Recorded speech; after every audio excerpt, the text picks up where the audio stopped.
किसानों को लेकर अब दो तरीके के आंदोलन चल रहे हैं। एक किसान है जो ये कह रहे हैं कि जो कानून आया है वो किसानों के हित में नहीं है और ये कानून वापस जाना चाहिए। वहीं दूसरे किसान अब ये आ गए हैं कि अगर ये कानून वापस गया तो हम लगातार इसके लिए प्रदर्शन करेंगे। तो मतलब ये दो तरीके के किसान अब सामने आ रहे हैं, एक खुश हैं और एक ना खुश हैं। तो आपको क्या लग रहा है कि कब तक चीज़ें निपट जाएंगी?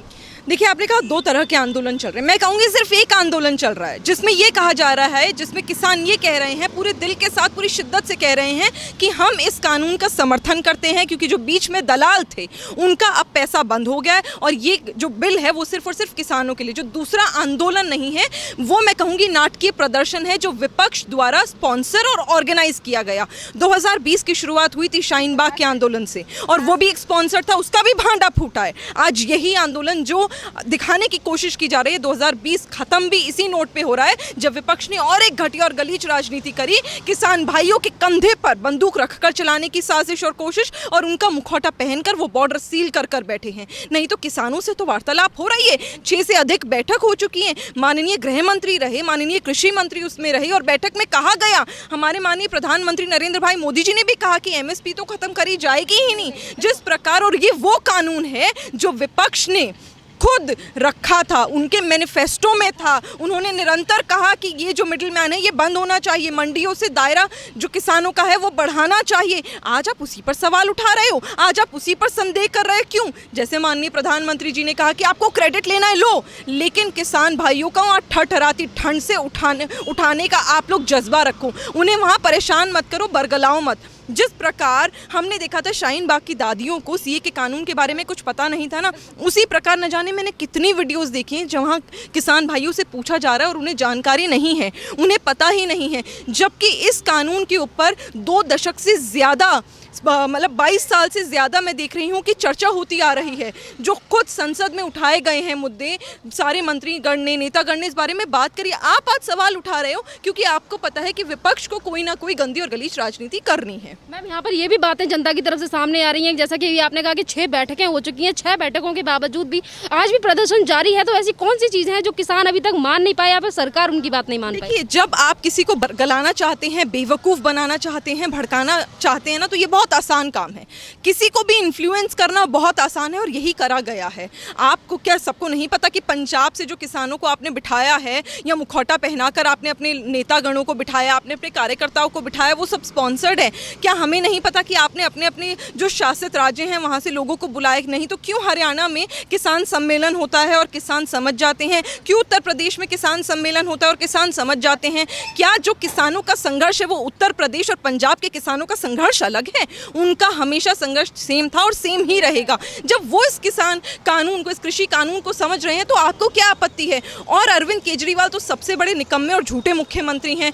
जिस व्यक्ति ने 26 नवंबर में इस कानून को समझा हो और इसको अपने सामने रखा हो, पॉइंटर रखा हो और अपने भवन में इसको एक्सेप्टेंस दी हो, उस कानून के ऊपर आज आप सवाल उठा रहे हैं। आपके सारे नेतागण, मंत्रीगण पूरे दिल्ली में पोस्टर लगा रहे हैं कि फार्मर्स का आगमन है। अरे क्यों राजनीति कर रहे हैं? और मुझे बताइए कि ऐसा कानून जो इतने सालों से चर्चित रहा था, ऐसे पॉइंट्स जो इतने सालों से चर्चित थे, आज आप उन पर संदेह कर रहे हैं, उस पर सवाल उठा रहे हैं। ये कानून कब आया था? इससे पहले, इस कानून से पहले जब जिस प्रकार किसान रह रहे थे, ये क्यों आया था? ये इमरजेंसी का टाइम था। उस समय ज़रूरत थी कि किसान, क्योंकि भूखमरी थी, भूखमरी के बाद जब सरकार ने भी सोचा कि किसी प्रकार हम मंडीज़ का तरीका अपनाएं, वो तरीका अपनाया गया, वो उस समय की ज़रूरत थी। लेकिन 50 साल से जितने भी एक्सपर्ट्स हैं वो भी कह रहे हैं कि इस चीज़ को ख़त्म करके किसानों का दायरा बढ़ाना चाहिए ताकि वो एमएसपी से ऊपर उठकर भी कमा पाएं, वो अपने कानून को अपने तरीके से इस्तेमाल कर पाएं, अपने प्रोड्यूस को अपने तरीके से बेच पाएं। आज आप लोग अगर उनके कानून के ऊपर सवाल उठा रहे हो ना, तो आपके दिल में खोट है, क्योंकि किसान जब सशक्त हो रहा है तो आपको सबसे ज़्यादा मिर्ची लग रही है। एक तरफ तो पीएम नरेंद्र मोदी की तरफ से ये कहा गया है कि एमएसपी है वो इसी तरीके से चलता रहेगा और उन्होंने किसान बिल को भी लेकर कई बात कही कि अगर आपको कुछ चेंजेस और अमेंडमेंट कराने हैं तो उसको लेकर हम वार्तालाप करेंगे। वहीं विपक्षी पार्टियों की तरफ से ये कहा जा रहा है कि ये जो कानून आया है वो किसानों के हित में नहीं है, इससे किसानों की जो ज़मीन है वो तमाम तरीके से जो झूठ फैलाया जा रहा है। मतलब 2 तरीके की बातें नजर आ रही हैं। देखिए, झूठ की राजनीति ना हमेशा करी गई है और ये हमें पता है। कोई उनसे पूछे ना कि आपने सवाल तब क्यों नहीं उठाया जब आप ही की सरकार ने प्रस्तुत किया था मैनिफेस्टो में, आप लोगों ने तो कानून लाया था, लीजिए ना क्रेडिट, तब आपको ये कानून बुरा नहीं लगा। और सबसे महत्वपूर्ण बात ये है कि इस कानून में दिक्कत क्या है। सिंपल भाषा में अगर हम इस कानून को समझे तो एमएसपी को रोका नहीं जा रहा, मंडी से ज़्यादा दायरा बढ़ाया जा रहा है किसानों का। जिन किसानों के लिए मंडी दूर हुआ करती थी, 50-100 किलोमीटर दूर हुआ करती थी, और उनके लिए वो था, फोर्स था कि उनको मंडी ही जाना है, उन्हें अब ज़बरदस्ती मंडी नहीं जाना पड़ेगा, वो कहीं और भी इसको बेच सकते, अपने दाम पर बेच सकते, प्राइवेटाइजेशन हो सकती है, जो शुरू से पता है कि सबके हित में होता है।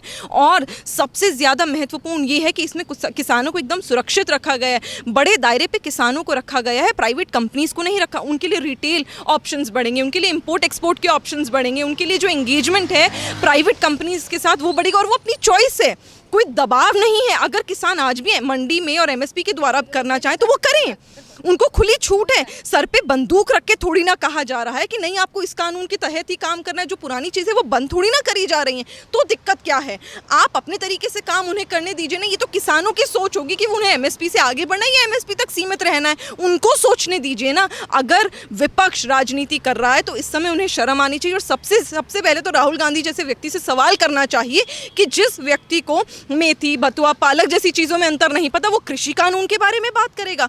वो शर्मनाक है, झूठ है, और झूठ का मुखौटा उनका जल्दी उतरेगा। जैसे कि अपनी शुरुआत में आपने कहा कि किसानों के कंधे पर बंदूक लगा के चलाने की कोशिश जो की जा रही है, तो उसी को लेकर तमाम तरीके की चीज़ें निकलकर सामने आ रही हैं कि किसानों के सम्मेलन के बीच जो आंदोलन है उसके बीच में जो तमाम लोग ऐसे हैं जो इस तरीके के नारे भी लगाते हैं और उसको लेकर ये भी कहते हैं कि पीएम नरेंद्र मोदी तुझे मार देंगे, या फिर तमाम तरीके के अपशब्द इस्तेमाल किए जाते हैं पीएम नरेंद्र मोदी के लिए। ये भी कहा जाता है कि मोदी मरेगा तू, तमाम तरीके की बातें को इस्तेमाल जो किया जा रहा है अराजक तत्वों के द्वारा। देखिए, किसान एक वो अन्नदाता है हिंदुस्तान का नहीं, पूरे विश्व का। जब किसान अन्नदाता होता है ना, तो किसान के मुंह से ऐसे शब्द, ऐसे अपशब्द मैं कहती हूँ निकल ही नहीं सकते। इसीलिए मेरा मानना है कि वहाँ पर जो बैठे हुए हैं वो किसान का मुखौटा पहनकर बैठे हुए हैं, और वो राजनीतिक वो हैं उन पार्टियों के जिन्होंने निरंतर किसानों का और सभी लोगों का सिर्फ और सिर्फ नाश चाहा है, अच्छा नहीं चाहा। और यही हुआ था शाहीन बाग में। मैं नहीं मानती कि वहाँ के बुजुर्ग दादियों के दिल में और वहाँ की महिलाओं के दिल में कुछ भी बैर है, या वो कोई ऐसे अपशब्द बोले जा रहे, उनको स्पॉन्सर किया जाता है।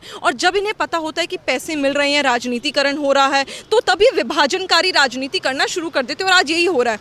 जो भी ऐसे नारे दे रहा है, मैं नहीं मानती कि वो अन्नदाता है। अन्नदाता सबसे ज़्यादा ऊपर होता है, हमारे सराखों पे होता है, हमारे सरमोर होता है। मैं नहीं मानती कि वो नरेंद्र भाई मोदी या किसी भी व्यक्ति के लिए कुछ अपशब्द बोल सकते हैं। जो बोल रहे हैं वो राजनीतिक, और हमें क्या, ये पूरी जनता जानती है। मैम, उन्हीं किसानों के लिए आप क्या संदेश देना चाहोगे जिनके बीच में ये अराजक तत्व जाके जो इस तरीके की बातें कर रहे हैं? कोई कहता है कि भिंडरवाला के लिए नारे लगाए जाते हैं, और कोई कहता है कि शर्जील इमाम को रिहा करो, और कोई सरकार के लिए ही इस तरीके के अपशब्दों का इस्तेमाल करता है। तो क्या एक संदेश हमारे उस किसान भाइयों के लिए? देखिए, जो भी वहाँ पर किसान भाई बैठे हुए हैं, मुझे मालूम है कि आधे से ज़्यादा लोग शर्जील इमाम को जानते ही नहीं होंगे।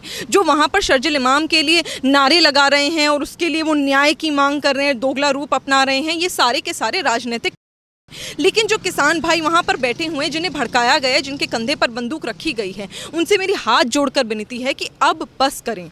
अब वो समझने की कोशिश करें और वो देखें कि सरकार निरंतर कोशिश कर रही है।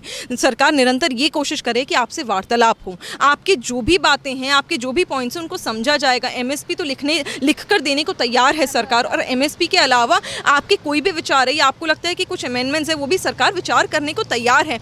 पर आपको सरकार को समय देना होगा। वार्ता से हर चीज़ का हल निकल आता है। उस हल के लिए अब किसानों को भी थोड़ा संयम रखना होगा, और मैं उनसे प्रार्थना करती हूँ कि वो इतनी ठंड में ना बैठें, अपने घर जाएं, सुकून से रहें, क्योंकि उन्हें भरोसा दिखाना पड़ेगा कि जिस सरकार ने निरंतर किसानों के बारे में सोचा, जिस सरकार ने हमेशा किसान और जवान के बारे में सोचा है, उनकी सेवा करी है। और जैसे कि हमें सबको पता है कि 6,000 रुपये की जो नई पॉलिसी हमारे सरकार में आई है, जो किसानों को दी जाती है, चाहे वो 18,000 करोड़ का वितरण होने वाला हो, तो बहुत सारी चीज़ें हैं जो सरकार कर रही है और आगे भी करेगी। बस थोड़ा भरोसा अब किसान को दिखाने की ज़रूरत है, और गलाएं ना, उन राजनीतिक टट्टुओं की बातों में ना आए। मैम, एक मेरा लास्ट सवाल कि जितनी तरीके से किसान आंदोलन ने जोर शोरों से चीज़ें पकड़ी हैं, तो पूरे देश में किसानों को लेकर ये बात हो रही है, और यहाँ पे जो विपक्षी पार्टियां हैं वो भी किसानों को नाम लेकर केंद्र सरकार पर हमला कर रही हैं। यहीं पर अगर हम पश्चिम बंगाल की बात करें तो तमाम तरीके की बातें तो ममता दीदी की तरफ से भी कही गई हैं। देखिए, ममता दीदी ने ना तो राजनीति करनी छोड़ दी, उन्होंने मर्डर वाली राजनीति करना शुरू कर दिया है। उन्होंने निरंतर अब यही कोशिश करी है कि अब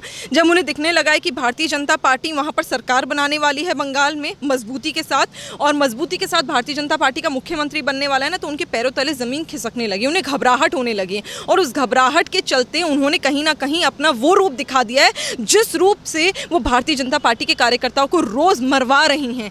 तो ये उनके बारे में तो मुझे लगता है आज बात करना ना हम लोगों के लिए शर्म की बात है कि एक ऐसी महिला जो जहाँ पर हम महिलाओं के सशक्तिकरण के बारे में बात करते हैं, वो सशक्तिकरण अपने आप का उन्होंने इतना कर लिया कि वो मर्डर्स में इन्वॉल्व हो गई हैं। तो आज हमें उसके बारे में बात नहीं करनी चाहिए। ज़रूरी ये है कि किसानों की जब हम बात करते हैं, जहाँ लोग राजनीति कर रहे हैं उस राजनीति से दूर होना पड़ेगा, उन लोगों से दूर होना पड़ेगा, इन अराजक तत्वों से हमें दूर होना पड़ेगा। और सबसे ज़्यादा हेल्प अपने आप की आप खुद कर सकते हो। किसानों को एक बार वो कानून पढ़ना चाहिए, दोबारा पढ़ना चाहिए, तिबारा पढ़ना चाहिए, और जब तक समझ ना आ जाए ना तब तक उन्हें पढ़ते रहना चाहिए। और उनके लिए बहुत ज़रूरी है, क्योंकि ये कानून से वो सिर्फ और सिर्फ सशक्त होंगे, कभी भी उनका विनाश नहीं होने देगी सरकार। और ये सरकार ने वादा किया है कि 2022 तक किसानों की आय दुगनी होगी और ये होकर रहेगी। धन्यवाद।